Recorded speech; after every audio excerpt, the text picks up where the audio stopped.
ਗਰਸ਼ਨਾ ਚਿਕਾਰ ਪੁਨੰਦ ਚਹਿਲ ਨਰ ਕੇ ਦਾ ਲੱਕ ਬਰਾਇਦ ਬਰੋ ਬੇਖਬਰ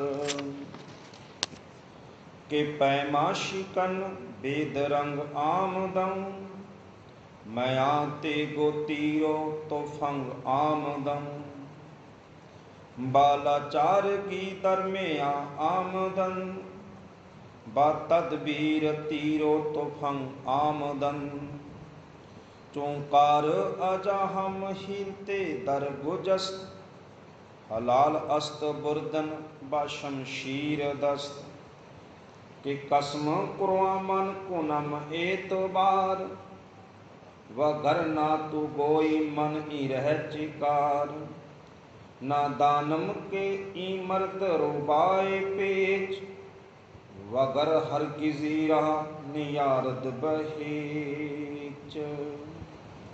ਸੋ ਇਹ 24 ਤੱਕ ਆਪਨੇ ਸਰਵਨ ਕੀਤਾ ਜੀ। ਤੋ ਧਿਆਨ ਦਿਓ ਗੁਰਮੁਖੋ, ਜਿਹੜਾ ਆ ਸ਼ਬਦ ਹੈ ਨਾ, ਕਿਉਂਕਿ ਕਈ ਵਾਰ ਜਦੋਂ ਆਪਾਂ ਕਿਸੇ ਨੂੰ ਕੱਟ ਕਰਦੇ ਹਾਂ ਤਾਂ ਸਾਨੂੰ ਕਲੀਅਰ ਹੋਣਾ ਚਾਹੀਦਾ ਵੀ ਕਿਉਂਕਿ ਇਹਦੀ ਪੁਰਾਣੀ ਮਾਨਤਾ ਸੀ ਉਹ 10 ਲੱਖ ਦੀ ਹੀ ਸੀ। ਪਰ ਇਹ ਧਿਆਨ ਦਿਓ, ਇਹ ਸ਼ਬਦ ਹੈ ਜਿਹੜਾ ਇਹ 10 ਲੱਖ ਨਹੀਂ, ਕੱਕੇ ਨਾਲ ਕੱਲ ਸਮਝਾਇਆ ਸੀ, ਵੈਸੇ ਤਾਂ ਇਹ ਗੱਲ ਹੋ ਚੁੱਕੀ ਸੀ।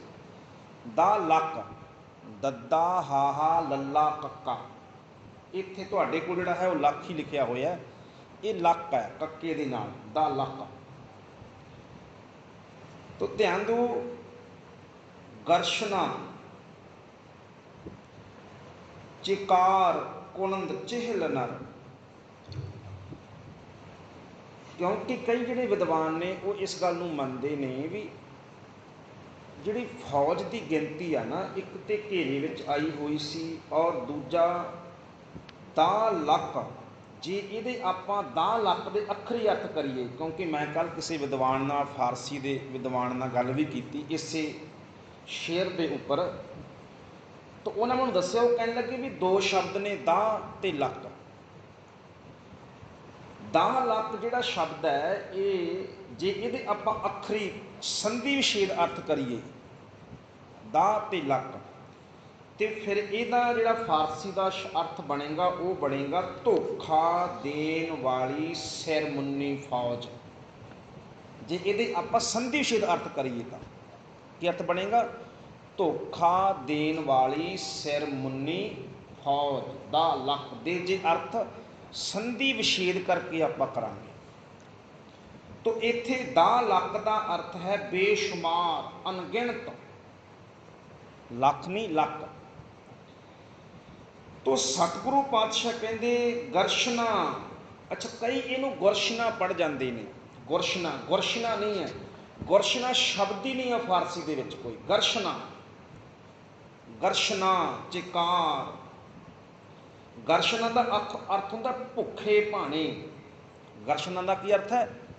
ਭੁੱਖੇ ਭਾਣੇ, ਭੁੱਖੇ। ਚਿਕਾਰ ਕੀ ਕਰਦੇ, ਚਿਕਾਰ ਦਾ ਕੀ ਅਰਥ ਹੈ? ਕੀ ਕਰਦੇ। ਗਰਸ਼ਨਾ ਚਿਕਾਰ ਕੀ ਕਰਦੇ ਭੁੱਖੇ ਭਾਣੇ, ਭਾਵ ਕਿ ਸਿੱਖਾਂ ਦੀ ਗੱਲ ਹੋ ਰਹੀ ਹੈ, ਸਿੱਖ ਭੁੱਖੇ ਭਾਣੇ ਨੇ। ਕੁਨੰਦ ਚਹਿਲ ਨਰ, ਪਾਤਸ਼ਾਹ ਕਹਿੰਦੇ 40 ਆਦਮੀ, ਕੁਨੰਦ ਚਹਿਲ ਨਰ ਦਾ ਅਰਥ ਹੈ 40 ਆਦਮੀ ਕੀ ਕਰਦੇ ਭੁੱਖੇ ਭਾਣੇ, 40 ਮੇਰੇ ਆਦਮੀ, ਭਾਵ ਕਿ 40 ਸਿੱਖ ਨੇ ਜਿਹੜੇ ਕਿ 10 ਲੱਖ ਬਰਾਇਦ, ਬਰ ਆਇਦ 2 ਸ਼ਬਦ ਨੇ ਇਹ, ਬਰ ਆਇਦ। ਬਰ ਸ਼ਬਦ ਹੁੰਦਾ ਦੁਸ਼ਮਣ ਆਉਣਾ, ਕਿਉਂਕਿ ਸੰਸਕ੍ਰਿਤ ਸ਼ਬਦ ਹੈ ਇੱਕ ਅਰ, ਅਰ ਦਾ ਅਰਥ ਹੁੰਦਾ ਵੈਰੀ। ਬਹੁਤ ਥਾਵਾਂ ਦੇ ਉੱਤੇ ਅਰ ਸੋ ਜਬ ਜਾਏ ਲਰੋ ਨਿਸ਼ਚੈ ਕਰ ਆਪਣੀ ਜੀਤ ਕਰੋ, ਅਰ ਦਾ ਅਰਥ ਕੀ? ਦੁਸ਼ਮਣ। ਉੱਥੇ ਤੋਂ ਸੰਸਕ੍ਰਿਤ ਦਾ ਸ਼ਬਦ ਹੈ ਅਰ ਔਰ ਫਾਰਸੀ ਦੇ ਸ਼ਬਦ ਬਣ ਜਾਂਦਾ ਹੈ ਬਰ, ਬਰ ਆਇਦ, ਜਦੋਂ ਦੁਸ਼ਮਣ ਆ ਗਏ। ਬਰ ਆਇਦ ਮੀਨਸ ਜਦੋਂ ਦੁਸ਼ਮਣ ਆ ਗਏ। ਕੀ ਕਰਦੇ ਮੇਰੇ 40 ਭੁੱਖੇ ਭਾਣੇ ਸੇਵਕ ਸਿੱਖ ਕਿ 10 ਲੱਖ ਬਰਾਇਦ, ਜਦੋਂ ਬੇਸ਼ੁਮਾਰ ਅਣਗਿਣਤ ਆ ਗਏ। ਬਰੋ ਬੇਖਬਰ, ਬੇਖਬਰ ਦਾ ਕੀ ਅਰਥ ਹੈ? ਬਿਨਾਂ ਖਬਰ ਕੀਤਿਆਂ, ਬਿਨਾਂ ਦੱਸਿਆਂ, भाव के अचानक आ गए। जदों बेशुमार तेरियां फौजां मेरे सिखां दे उपर बिना किसी खबर तो अचेत ही टुट पईयां आके। तो अर्थ की बनता है, इनू बड़े ध्यान नाल समझना है। जिवें ना गुरमुखो एक एक हिंदी शब्द हुंदा अतोशोक्ति। अतोशोक्ति की हुंदा? तुलनात्मक करना। जिवें आपां कहने हुन्ने आ बंदे गाजरां मूलियां दे वांग वढ दित्ते। कई बार कहना शब्द वरतने आपां बंदे गाजरां मूलियां वढ। हुण उत्थे की हुंदा भी गाजरां मूलियां वांग तो नहीं वड्डे हुंदे, ਉਹਦਾ अर्थ कुछ होर हुंदा। ਉਹ ਕਹਿੰਦੇ अतोशोक्ति। जिवें एक शब्द वरतते हुन्ने आपां खून दीयां नदियां वहणगीਆਂ, ਜਾਂ जिवें आ पानीपत की जिहड़ी जंग हुई जदों तीसरी जंग, कहते खून दीयां नदियां वह गईयां। अर्थ की बनिया भी बहुत ज़्यादा खून है, इन्हूं कहते अतोशोक्ति। तो ये अतोशोक्ति ही वरती जा रही है इत्थे कि बेशुमार जिहड़े सन वो आके टुट पए।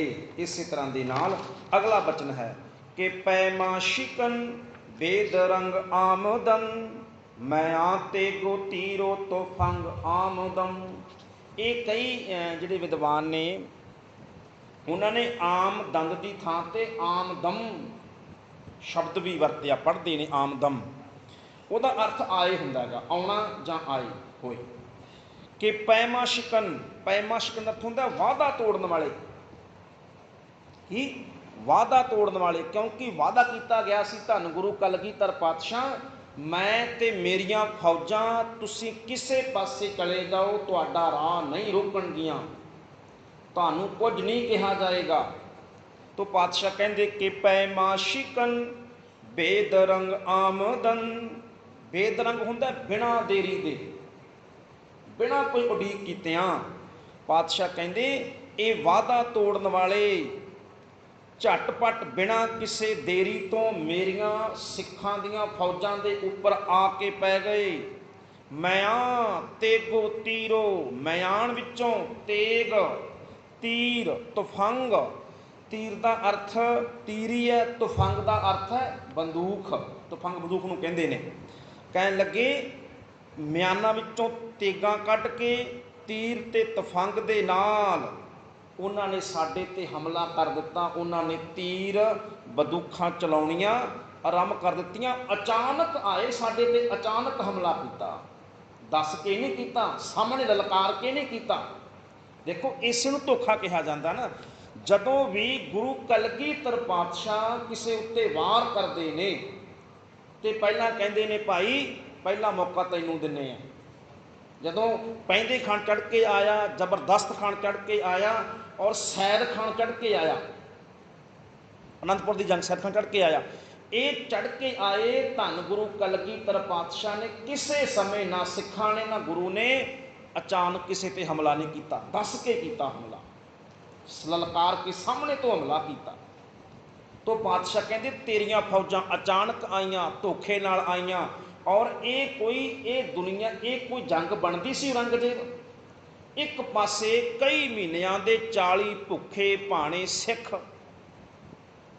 ते दूजे पासे कहन लगे तेरियां बेशुमार अणगिणत फौजां। तू दस ये जंग किसी हिसाब नाल बनती सी? कोई संतुलन सी जंग का? नहीं। तो पातशाह कहते ने मया ते को तीरो तो फंग आमदन बालाचार गी दरमिया आमदन। पातशाह कहते मैनू कोई चाह नहीं सी, मैनू कोई जंग लड़न का चाह नहीं सी। मैं तो आनंदपुर की धरती के उपर लोगों को शांति का सुनेहा देने वाला है। मैं तो अमन का हामी हाँ औरंगजेब। इस करके और सच है सतगुरु पातशाह तुसी कदे इतिहास नहीं पढ़ोगे कि सिखा ने किसी ते चढ़ाई की हो, कदे भी नहीं होया। क्यों? क्योंकि सतगुरु पातशाह जंग के हामी नहीं, अमन के हामी सी, शांति के हामी सी। पर जिवें मैं परसों ये शाम के दीवाना होले महल्ले वाले ने बेनती की सी कि ये सानू समझना चाहिए गुरु कलगीधर पातशाह ने सिखां नूं हथियार क्यों दिते। कारण सी भी शांति हमेशा तलवार की नोक दे विचों निकलती है। ये परसों विचार आपां कीती सी। जिद्दां होला महल्ला सी कल। तो अर्थ की है, जे कोई ताकतवर नहीं होवेगा उहदी गल नहीं कोई सुनदा हुंदा। जिवें नेपाल वर्गा देश, भूटान वर्गा देश शांति ते गल्लां कदे सुणनीआं नहीं किसी ने। जदों अमरीका कहंदा शांति रखो, टिक के बह जाओ, उह सब टिक के बह जांदे आराम नाल। इसे लिए मैं हमेशा कहना हुंदा, हिंदुस्तान की धरती के उपर ब्राह्मण नूं सब तो ज्ञानी, विद्वान, सियाणा मन्निया गया। पर तुसीं कदे सुनिया भी ब्राह्मण राजा बनया होवे? कदे कोई नोटिस तुहाडे है इदां दी गल भी ब्राह्मण राजा बनया होवे? किते सलाहकार होवेगा। चाणक्य आप राजा नहीं बनता, चंद्रगुप्त मौर्य नूं बना दिंदा है। कारण की सी? उन्होंने पता सी भी जिहड़ा है ना राज संभालना, राज करना, ये तलवार का काम है। कल्लियां गल्लां दे नाल राज नहीं हुंदे, गल्लां नाल राज नहीं चलाई। ताकत हथ ताकत है तो शांति रहिंदी है। जिन्ना देश कोई ताकतवर होवेगा लोग उन्ने डरदे उहदे कोलों, उहदे नेड़े नहीं आउंदे। तो पातशाह ने सानू इस करके शस्त्रबद्ध भी बनाया, हथियारबद्ध भी बनाया भी ये किसी के उत्ते जुल्म करने वास्ते नहीं है, पर भाई आत्मक रक्षा वास्ते तो है ही है ना। सानू कोई साडी शांति नूं कोई कमजोरी ना समझ ले। देखो जो गुरु अर्जन साहब पातशाह शहादत जाम पी जाते हैं तो गुरु हरगोबिंद साहब पातशाह दो तलवारां पहनते हैं और फौजां तैयार करते हैं। कारण की सी कि साडी शांति नूं, साडी चुप नूं कोई कमजोरी ना समझे भी असीं कमजोर हाँ तां चुप हाँ। इसलिए पातशाह ने तलवारां सिखां नूं ताकत बख्शी और राजसी होने के सुपने भी दिखाए कि तुहानूं राजसी ताकत प्राप्त करनी चाहिए है। तो पातशाह कहते ने बालाचार की दरमिया आमदन, मैनू ते आउणा पिया। आमदन का की अर्थ है? आउणा पिया मैनू ते। किवें? पातशाह कहते मजबूरी। बालाचार की हुंदी है? बालाचार की मजबूरी वस बेवस होके मैनू जंग दे मैदान दरमिया युद्ध दे विच आमदन आउणा पिया, मजबूरी बस। बा तदबीर तीरो तो फंग आमदन, ते फिर मैं तीरां दी बंदूखां दे नाल मैं पूरा तैयार पर तैयार होके जंग दे मैदान, बा तदबीर पूरी विधि दे नाल, पूरी आपां कह लो भी तदबीर पूरी तरीके दे नाल, पूरे विधान दे नाल मैं संग्राम दे विच आ गया। फिर की कहते? चौंकार अजहा माहिल ते दरगोजस्त, हलाल अस्त बुरदन बा शमशीर दस्त। धन गुरु कलगीधर पातशाह कहते चौंकार अजा हम हिलते दर गुजस्त। दर गुजस्त का की अर्थ है? सारे दरवाजे गुजस्त बंद हो जान। गुजस्त का की अर्थ है? बंद हो जान। दर का अर्थ है दरवाजे। चौंकार अजा हम हिलते, जदों किसे दे लई, जदों किसे मनुख दे लई बचा दे सारे दरवाजे बंद हो जान। हलाल, हलाल का अर्थ है जायज़ है। हलाल कहते हैं जायज़, जायज़ है। अस्त बुरदन मुठ दे विच बा शमशीर दस्त, मुठ है जिहड़ी वो चली जावे तलवार दे उपर ते तलवार नूं हथ पाउणा फिर जायज़ है। जदों किसे कोल सारे दरवाजे बंद हो जान, सारे हीले खत्म हो जान। औरंगजेब मेरे अर्थ की बनया इहदा? औरंगजेब मैं चा दे लई किसे लालच दे विच कोई धरती ते कब्जा करन दे लई जंग दे मैदान विच नहीं आया। मेरा मकसद, तेरा ते मेरा मकसद जंग के मैदान में आना होर है। तेरा मकसद है दबाउणा, कब्जा करना, अपनी धरती अपने राज भाग नूं वधाउणा, ते मेरा जंग के मैदान में आउणी मजबूरी है। बेवस होके आ रहा मैं, क्योंकि मैनू किसी ते कब्जा करन दी इच्छा नहीं है किसी दे उपर। मैं तो एक बंदगी करने वाला हाँ, सिमरन करने वाला हाँ, शांति करने वाला हाँ, पर तू मैनू मजबूर किया, मैनू बेवस किया जंग के मैदान में आउण दे लई। चौंकार अजा हम हिलते, जदों सारे हीले वसीले खत्म हो जान, दरवाजे बंद हो जान, हलाल अस्त बुरदन, फिर जायज है बा शमशीर दस्त, हथ च तलवार पकड़ लेनी, फिर ये जायज हुंदी है। कि कसम कुरान मन को नंद एतबार, कि कसम कुरान, कुरान कुरान का अर्थ की है? कुरान कहते कसम कुरान दी मन को नम एतबार, की मैं दस दस की मैं इतबार करा, की विश्वास करा तेरी कसम दियां सौ, तेरे कुरान दियां सौहां दे उपर। वगरना इनू पढ़ना वगरना, वाड़े वख अर्थ करके वावा वगरना, तू गोई मन ही रह चेकार। सतगुरु पातशाह कहते ने वगरना था वरना, तू गोई, तू कर तू ही दस, वरना तू ही दस, मन ही रह चिकार, रह का अर्थ है रस्ता, दस मेरा इस रस्ते के उत्ते चलण का की काम सी, मेरा जंग लड़न का की काम सी, अर्थ का बनता है। भाव के मेरा कोई काम नहीं जंग लड़ना, मैं संसार से जंग लड़न वास्ते औरंगजेब नहीं आया हाँ। तो ये सारा पातशाह क्यों कह रहे हैं गल्लां सारियां? गुरु कलगीधर पातशाह ये औरंगजेब नूं समझा रहे ने भी ये सब कुछ तेरे करके होया, तेरे लालच करके होया। मेरा जंग लड़ना, मेरा फौजां तैयार करनियां, मेरे हथियार चलाने, तेरे सैकड़े ਜਿਹੜੇ सिपाही ने वो चमकौर की जंग में मारने, मैनू शौक नहीं सी, मैनू चाह नहीं सी, ये मेरी मजबूरी सी, ये मेरी आत्मक रखिया सी। ਜਿਹੜਾ सिख है ना, ਜਿਹੜੇ सिख ਕੋਲੇ हथियार है गुरमुखों, ये भी आत्मक रक्षा वास्ते आ, अपने आप को बचाने के लिए है। तो पातशाह कहते मैं तो अपने आप को बचाने के लिए ही ये सब कुछ किया, मेरे कोले कोई राह नहीं सी बचिया हो, अखीरला राह ये सी मैं तलवार पकड़ लवां औरंगजेब, तू मैनू मजबूर किया। कि कसम कुरवा मन को नम एतबार, वगरना तू गोई मन ही रह चेकार। तेरी कुरान की कसम के उपर मैं की इतबार करा, तू ही दस मैनू अजिहा करन दी की लोड़ सी। अगला बचन, ना दानम के ई मर्द रोबाए पेच, वगर हरग जीरा नियारद बहेच। तो पातशाह कहते ने रोबाए पेच, रोबा का अर्थ होंदा लूंबड़ी, फारसी च लूंबड़ी, लूंबड़ी बड़ी चलाक मनी जाती है, बड़ी शैतान बिरती वाली मनी जाती है। तो जेड़ा बंदा बहुता शैतान बिरती वाला होवे, चलाक बिरती वाला होवे, जां तां आपां कहने कां वर्गा है ते जां कहने लूंबड़ी वर्गा। लूंबड़ी चलाक चलाक चलाकी की प्रतीक है। तो धन गुरु कलगीधर पातशाह कहते ने ना दानम के ई मैं नहीं जानदा सी, ई मर्द, ना दानम ई के, ना दानम के नहीं जानदा सी, ई मर्द, ए मर्द, ये तेरियां फौजां, ये तेरे जरनैल रोबाए पेच, ये लूंबड़ी वर्गे हैं। औरंगजेब मैं नहीं जानदा सी, ये सूरमे खवाउंदे ने पर लूंबड़ी वर्गे ने।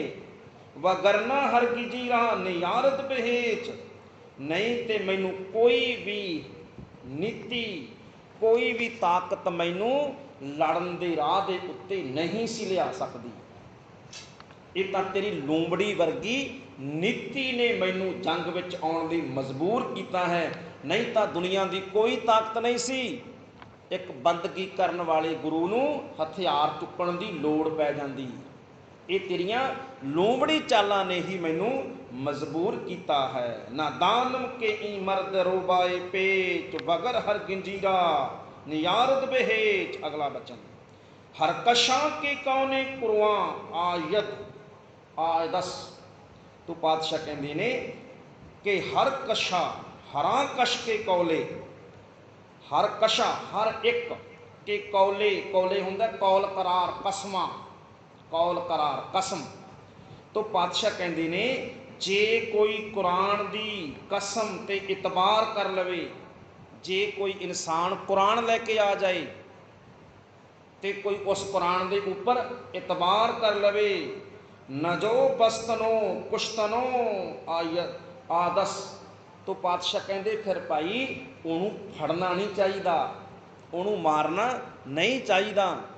जिहड़ा औरंगजेब तेरी कुरान के उपर भरोसा कर लवे, पर तू कीता सब कुछ, मैं तेरी कुरान के उपर भरोसा किया, मैं तेरिया कुरान दियां सौहां के उपर भरोसा किया, तो उहदा नतीजा मैनू की मिलिया? ये मिलिया कि तू मेरे 40 भुखण भाणे सिखां दे उपर तेरियां अखां टुट के पै गईयां। मैनू अपने तेरे कुरान दियां सौहां ते औरंगज़ेब मैं भरोसा किया, तो मैनू उहदा ये नतीजा मिलिया कि मेरे 4 पुत मेरियां अखां सामने कुक शहीद किए गए, मैनू अपने पुत शहीद करवाने पे। मैनू ये मैनू तेरियां सौहां खाण का आ नतीजा मिलिया। मैनू जे मैं तेरियां कुरान दियां सौहां ते भरोसा ना करदा तो औरंगजेब हो सकता है मेरे पुत्र शहीद ना होंदे। तो पातशाह ये कह रहे ने भी मैं तेरे ते भरोसा किया, तो देख तू औरंगजेब फिर मेरा उहदा नतीजा की निकलिया। चाहिदा ये सी कि मैं तेरे ते इतबार ही ना करदा, मैं तेरे ते भरोसा ही ना करदा, भरोसा करन दा ही मैनू ये मिलिया। तो पातशाह कहते ने हर कश के कौने कुरान कुरान आयत, कुरान लैके कोई आ जावे, नजो नहीं बस्तनो, बस्तनो होंदा वस विच नहीं करना चाहिए, नहीं फड़ना चाहिए, पुश्तनो पुश्त को ना मारना, उन्होंने मारना नहीं चाहिए जिहड़ा आ जावे।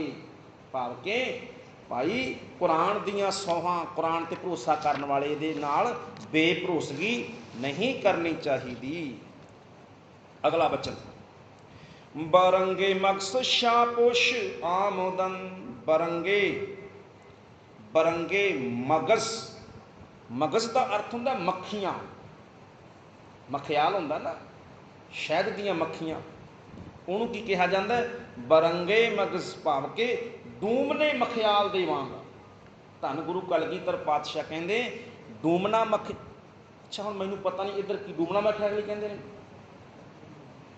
जो बहुत सारिया मधु मक्खियां कट्ठियां होकर आ जांदियां, एकदम किसी थां ते हमला कर देंदियां, तो धन गुरु कलगीधर पातशाह कहते जिमें एकदम कई हज़ारां अणगिणत मखियाल मधु मक्खियां किसी थां उत्ते हमला कर दिंदियां ने, उवें तेरे सिपाही इन्हां मक्खियां दे वांग ही आए ते मेरे सिखां दे उपर हमला किया। शापोश आमदंद, कालियां फौजां आईयां। शाह का की अर्थ होंदा? काला। शाहपोश कालियां वर्दियां वाले तेरे सिपाही, इसका अर्थ बनता है कि आम तौर पर यह दिखाया जाता भी मुसलमान फौजां ने मुगलों दियां वो हरे कपड़े पहनदियां सी, पर इत्थे गुरु कलगीधर पातशाह कहते शाहपोश, शहादत काला, भाव के उस समय जिहड़ियां मुगल फौजां सी उन्हां दी वर्दी काले रंग की हुंदी सी, ते सिखां दी जिहड़ी वर्दी है वो नीले रंग की हुंदी सी। ये ध्यान रखना इस गल का। सिख कभी भी, मैं शायद बेनती पहला की सी, केसरी रंग साडा रंग नहीं है, ये साडे ते थोपिया गया। निशान साहब साडे केसरी बन गए, सरपाओ केसरी बन गए, साडियां पग्गां चोले केसरी बन गए पंज प्यारिਆਂ ਦੇ, पर नहीं, सिखां दा रंग केसरी नहीं है, सिखां दा रंग नीला रंग है। ये तो भगवा करन दे असर हेठ असी पता नहीं कदों केसरी रंग के केसरी झंडे होने लग पे, साडे सिखां दे झंडे भी नीले हुंदे सी, क्योंकि नीला रंग आज़ादी का प्रतीक है। और सानू ये जो सुधार करना चाहिए, नहीं तो असी हौली हौली केसरी तो भगवें वाले पास चले जावांगे। तुसी कई बार दरबार साहब देखो, वो सरोपे का रंग हुण केसरी तो होर ही बनता जा रहा, हौली हौली भगवां वाले पासे नूं बनता जा रहा। तो सानू अपने नीले केसरी नीले रंग के उत्ते आना चाहिए। कदे भाई कान सिंह नाभा का महान कोश पढ़ो जां गुरमत मारतन पढ़ो, साडी लैब भी पिया होया, ਉਹਦੇ ਵਿੱਚ भी लिखिया भी सिखां दे निशान केसरी नहीं नीले रंग के आसमानी रंग के होंदे सी, क्योंकि आसमान नीला है, आसमान आज़ाद है, गुलाम नहीं है, आसमान खुला है, आसमान की कोई सीमा नहीं है। समुंदर का रंग नीला है, समुंदर की कोई सीमा नहीं है, तो पातशाह कहते मेरा सिख भी आज़ाद है आसमान दे वांग, मेरा सिख आज़ाद है समुंदर दे वांग, ਇਹਦੀ ਉਚਾਈ आसमान दे वर्गी है, ਇਹਦੇ अंदर शांति समुंदर वर्गी है। तो दोने नीले ने जी। बाणी च पढ़दा नील बस्तर पैर होवे परवान, नीले बस्तर वाला ही मुसलमाना दर ते प्रवान हुंदा सी उस समय, क्योंकि आज़ादी का प्रतीक सी। एक वेखो ना गुरु दे घोड़ नीला कहा जाता है, चलो होर मैं गल कर, नीला घोड़ा कहा जाता है, नीला घोड़ा हुंदा ही नहीं,